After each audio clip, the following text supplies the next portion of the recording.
In the fall of 1970, a young man living in that small apartment on Market Street could never have imagined that the next 18 years would transform him into one of the world's brightest stage stars while simultaneously forcing him to carry the darkest secret of his life. When Sylvester James Jr. joined the Cockettes, that strange and revolutionary drag group, he was only 23 years old, and his only desire was to shine under the stage lights. But he never thought that years later, under those same lights, he would be fighting a battle that nobody knew about. The free atmosphere of Castro Street in those days offered Sylvester his first real opportunity to be himself. The Cockettes group wasn't just a drag troupe, but was seen as an art revolution movement that reflected the spirit of 1970s San Francisco. But the most ironic thing was that this journey that began in this atmosphere of freedom would end with Sylvester being forced to hide the biggest secret of his life. Sylvester's Cockettes adventure, his tremendous successes, and the hidden struggle he eventually faced during the 18-year journey wasn't just one artist's story, but also the story of an entire era in social change. And perhaps most surprising was how the brightest moments and darkest days of this story intertwined. Don't forget to subscribe to our channel before continuing to listen to this story, because in the coming minutes we'll discover one of music history's most moving journeys. Sylvester James Jr.'s move from Los Angeles to San Francisco in 1970 wasn't coincidence. It was almost destiny. The atmosphere of Castro Street at that time was like a magnet for young people who challenged traditional social rules. Sylvester had finally found that atmosphere of freedom he'd been searching for since the day he graduated from Jordan High School in a blue chiffon dress. From the very first days, what caught Sylvester's attention was the limitlessness of artistic creativity in the Castro area. Drag wasn't just nightclub entertainment, it had become part of daily life. The bold clothing choices and original styles of people he encountered walking down the street enchanted him. In this environment, Sylvester felt truly at home for the first time. His introduction to the Cockettes group happened thanks to Reggie Dunnigan. Reggie was one of the first people to notice Sylvester's voice and stage presence. After listening to Sylvester at a Castro bar that evening, he offered him the chance to join the Cockettes. "You belong with us," Reggie had said with sincere light in his eyes. "You're exactly the voice this group needs." For Sylvester, this offer was a life-changing opportunity. The Cockettes was one of the most avant-garde drag troupes of the time, and their performances attracted attention not just locally, but nationally. Joining the group would give Sylvester professional stage experience, while also providing him the opportunity to discover his creative potential. The house sharing on Market Street became the occasion for Sylvester to open a new page in his social life. Living with two other Cockettes members wasn't just a practical solution, but also became an artistic experience. The house was like a small art workshop. Costumes were designed, music was rehearsed, new performance ideas were discussed. In this home environment, Sylvester's character and stage personality began to take shape. The conversations he had with other members, the experiences they shared, and the artistic projects they created together formed the foundation of his future solo career. The stage techniques, costume sense, and performance dynamics he learned here were the seeds of skills he would use in his worldwide concerts years later. The Radio Rodeo show was Sylvester's first performance with the Cockettes, and this show proved how perfect his adaptation to the group was. When Sylvester's vocal power combined with the group's theatrical performance understanding, the result was quite impressive. Audiences immediately noticed how much value this new member added to the group. The formation of the Chocolate Cockettes subgroup was an important development showing the diversity and inclusiveness within the Cockettes. Sylvester and other Black members developed a unique style by integrating their own cultural backgrounds into drag performance. This subgroup contributed to the colorful mosaic of both the Cockettes and the San Francisco drag scene. During this period, Sylvester not only developed his performance skills, but also gained experience in backstage organization, costume design, and musical arrangement. The Cockettes' collective work approach required each member to contribute in different areas, and Sylvester greatly benefited from this multifaceted experience. The theater production that the Cockettes took to New York in 1971 would open a completely new page in Sylvester's life. The spoof film project called Trisha's Wedding wasn't just a local performance, but a bold satire that would attract national media attention. But no one could have predicted how critical a role this New York adventure would play in Sylvester's personal and professional development. The Trisha's Wedding project was a parody of President Nixon's daughter, Trisha Nixon Cox's wedding, and was quite a bold initiative in the political atmosphere of that time.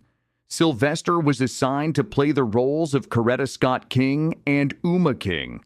These roles gave him the opportunity to show that he wasn't just a drag performer, but also a talented actor. The performance at Anderson Theater was a big test for the Cockettes. The New York audience was much tougher and more critical than those in San Francisco. But Sylvester managed to turn this pressure into an advantage. His natural charisma and vocal ability on stage managed to impress even the tough New York audience. The reviews that came after the performance confirmed Sylvester's personal success. Praise from leading figures of the time, like Rex Reed, Truman Capote, and Gloria Vanderbilt, was a great morale boost not only for the Cockettes, but also for Sylvester. The appreciation of these recognized names was proof that his talents were at a professional level. However, the crisis during the second New York performance increased Sylvester's awareness about group dynamics. His sudden intervention with the words, "I apologize for this travesty that I'm associated with," contained both courage and risk. This moment was an indicator of the importance he placed on artistic integrity and that he wouldn't tolerate substandard performances. The opportunity to attend Andy Warhol parties gave Sylvester the chance to see the inside of New York's art world. The artists, musicians, and performers he met at these parties broadened his artistic perspective. Warhol's pop art understanding and the atmosphere of his famous factory influenced Sylvester's future stage designs and visual presentation approach. Participation in Screw magazine events allowed Sylvester to become acquainted with the alternative media environment of that time. This experience helped him gain experience in media relations and get ideas about how he would work with the press in his later career. Sylvester's biggest discovery during the New York adventure was realizing that his talents transcended San Francisco's boundaries. If he could succeed on the challenging New York stage, he understood he could succeed anywhere in the world. This awareness shaped his future plans and laid the foundation for his turn toward a solo career.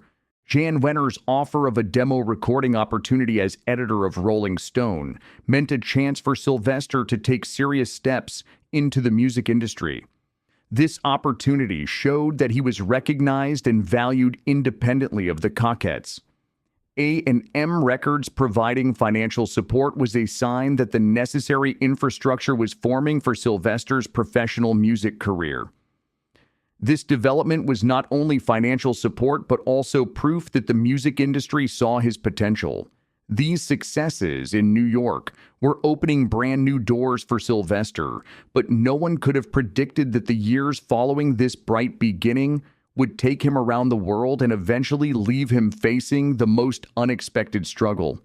Sylvester's solo career after the Cockettes experience developed much faster and more impressively than expected.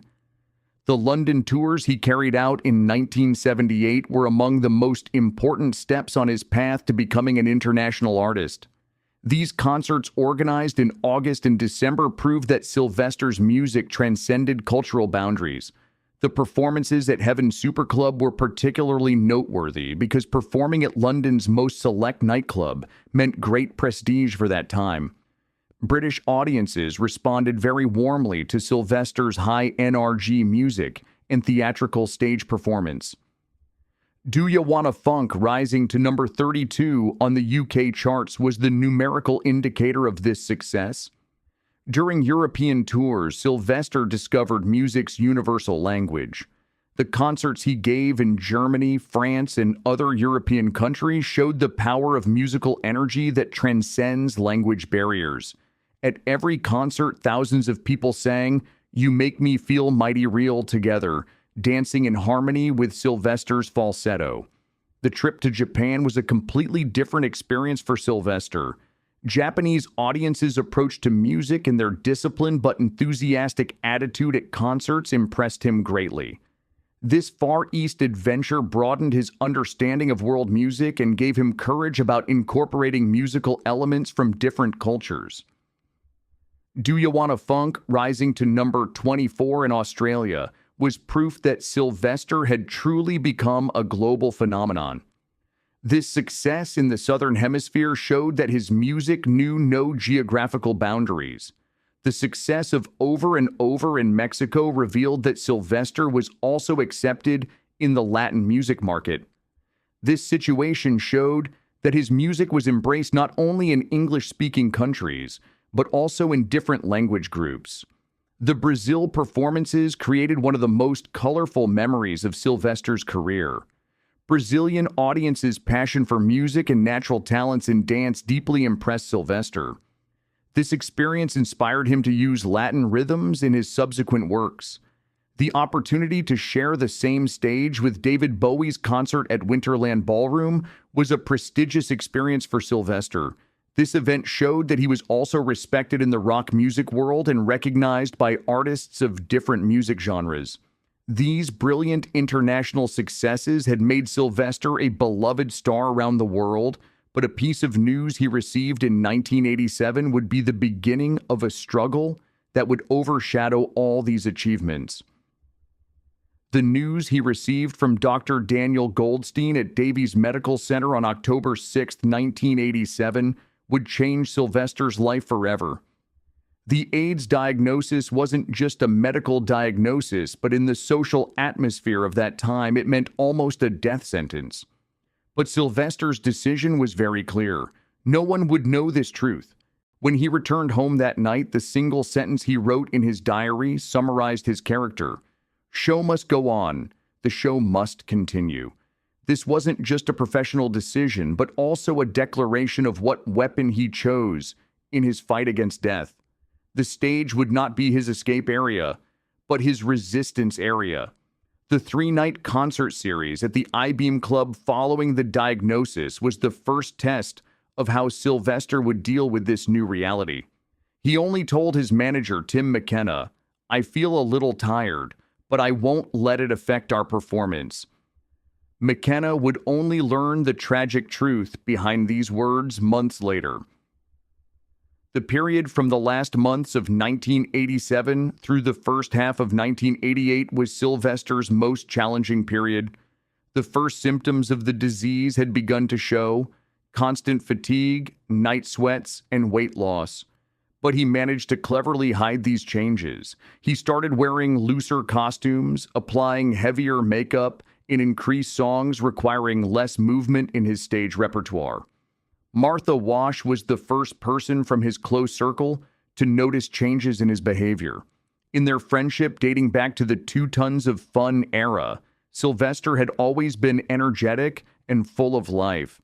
But in early 1988, Martha noticed his phone conversations getting shorter, constantly postponing meetings and not participating in nightlife like before. During this period, Sylvester's daily routine completely changed. He woke up later in the mornings, rested at home in the afternoons, and only went out on concert days. His home on Castro Street had essentially become a secret treatment center. He kept the medications Dr. Goldstein gave him in a coffee tin, taking his daily doses calculated to the minute. This difficult process deepened Sylvester's devotion to music.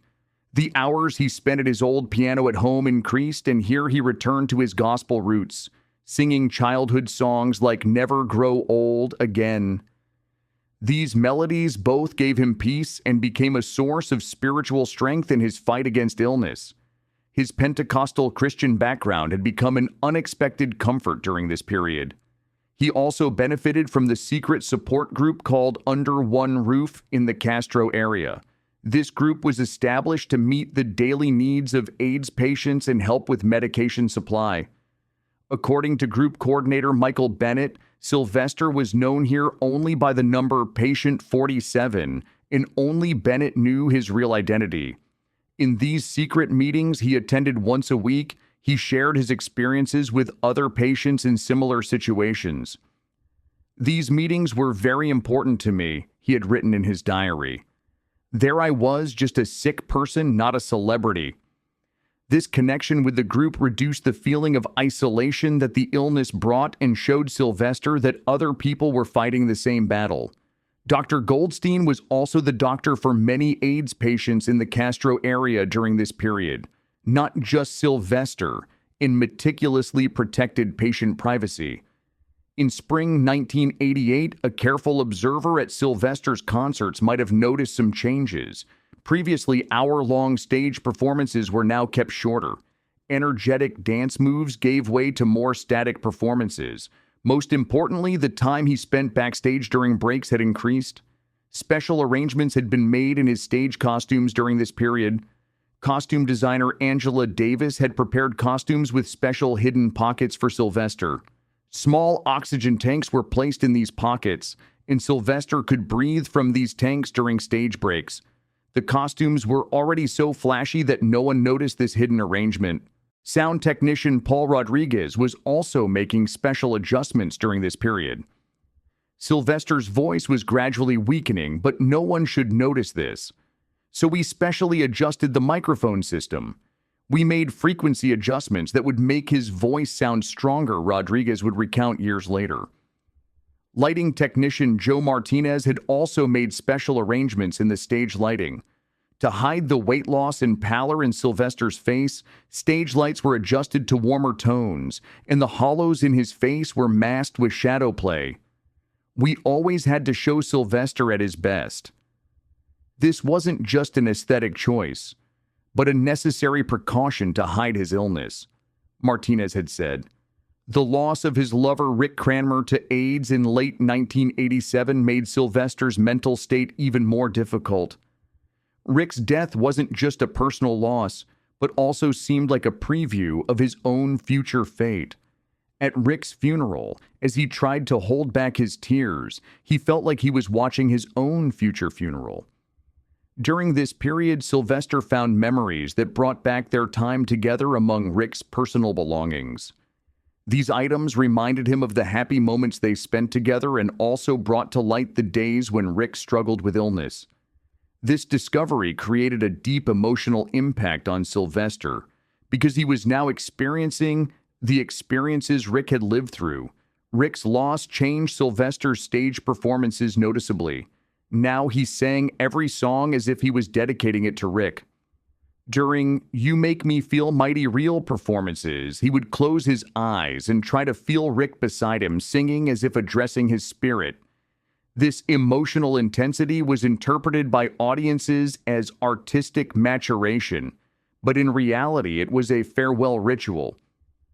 During these difficult days, Sylvester's greatest comfort was attending the sermons Walter Hawkins gave at Love Center Church in the Castro area. Hawkins's gospel music approach and spiritual teachings reminded Sylvester of his childhood church experiences. During sermons, Sylvester would sometimes spontaneously hum hymns like "Amazing Grace," trying to renew his spiritual strength with the peace these moments gave. Hawkins's teachings about the connection between music and spirituality deeply affected Sylvester. This approach changed Sylvester's perspective on music and allowed him to add deeper meaning to his stage performances.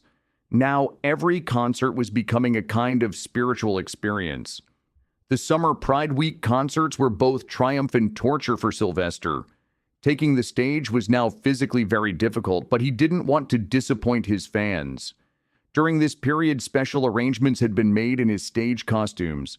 Costume designer Angela Davis had prepared costumes with special hidden pockets for Sylvester.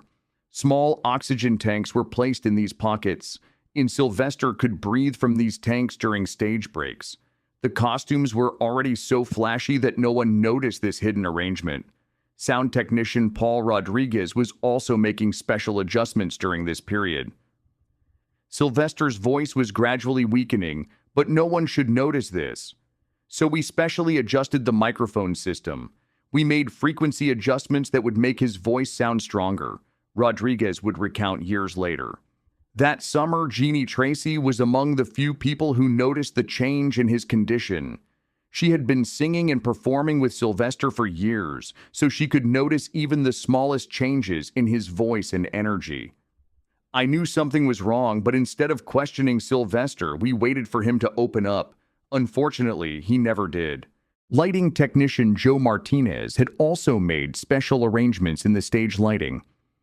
To hide the weight loss and pallor in Sylvester's face, stage lights were adjusted to warmer tones, and the hollows in his face were masked with shadow play. We always had to show Sylvester at his best. This wasn't just an aesthetic choice, but a necessary precaution to hide his illness, Martinez had said. Sylvester's refuge in music and secret support system gave him the strength to stay on his feet during this difficult period. But the progression of the illness also brought with it physical realities that no emotional support could prevent. By autumn 1988, Sylvester's condition had worsened to a point where it could no longer be hidden. Weight loss had become so pronounced that his costumes constantly needed altering. The hollowness in his face could no longer be concealed even with makeup. Most importantly, his voice was no longer coming out as strong as before. During this period, Sylvester's friends in the music industry also began to notice the seriousness of the situation. Changes in his voice and energy in music circles didn't go unnoticed. Close working colleagues like his former producer Harvey Fuqua could feel that Sylvester wasn't the same as before, even in their phone conversations. However, Sylvester constantly explained this situation as seasonal allergies. During this process, Sylvester increased his devotion to music despite the physical limitations brought by his illness. He continued making small-scale recordings at home, but these sessions now had to be much shorter and intermittent. During recording, he frequently took breaks, giving himself rest breaks to meet his need for recovery. The resolution of the previous financial dispute with Fantasy Records provided great relief to Sylvester during this period. Since he no longer had financial worries, he could focus solely on his music. The income from royalties was enough to cover his medical expenses, and this situation was a great moral support for him. Sylvester's journals from this period contain notes about how he wanted to secure his place in music history. "I don't want people to remember me just as disco music's bright star," he had written. "I'm also someone who struggles for identity, who fights for freedom." These thoughts led him to more consciously create a legacy in his final period. During one of the last concerts he gave in October, he almost fainted as soon as he took the stage. He was quickly taken backstage and a doctor was called. That night, the concert had to be canceled, which was the first in Sylvester's career. While fans experienced great anxiety, the official statement was just exhaustion. But the truth was much more serious. Dr. Goldstein told Sylvester that he needed to stop performing now. The disease had progressed to such an extent that continuing to take the stage posed a life-threatening risk. But Sylvester didn't listen to this advice. "The stage is my life," he told the doctor. "I'd rather die on stage than live without it." In November, Sylvester finally decided to tell the truth to his closest friends. First, he called his former bandmate Martha Wash. Starting the conversation with Martha, "There's something I need to tell you." He shared the secret he'd kept for 13 months. Martha was greatly shocked, but at the same time admired that Sylvester had carried this burden alone for so long. On the night of December 16, 1988, Sylvester took the stage for the last time. There was only a small crowd of 200 people at Castro Theater, but what happened that night would go down in music history. When Sylvester began singing "You Make Me Feel Mighty Real" in an almost whisper-like voice, everyone in the hall understood he was saying goodbye. At the song's end, the standing ovation lasted for minutes and no one's eyes were dry. When the concert ended that night, Sylvester turned to his fans and waved one last time. "I will always love you," he said into the microphone. These words were the final words of both his music career and his life. As he left the stage, he didn't look back because he knew he would never be able to take that stage again.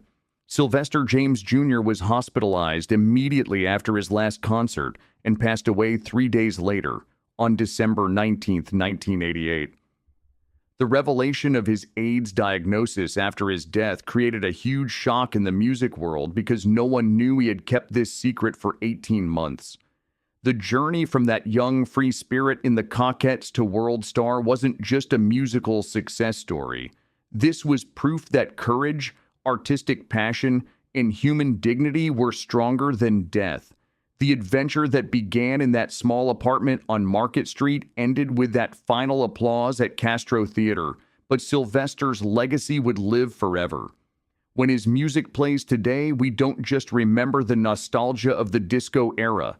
We also remember the courage that stretched from Cockettes to the world stage, the identity struggle, and the secret war he ultimately fought. Sylvester's story is immortal proof that true art continues to live despite all difficulties.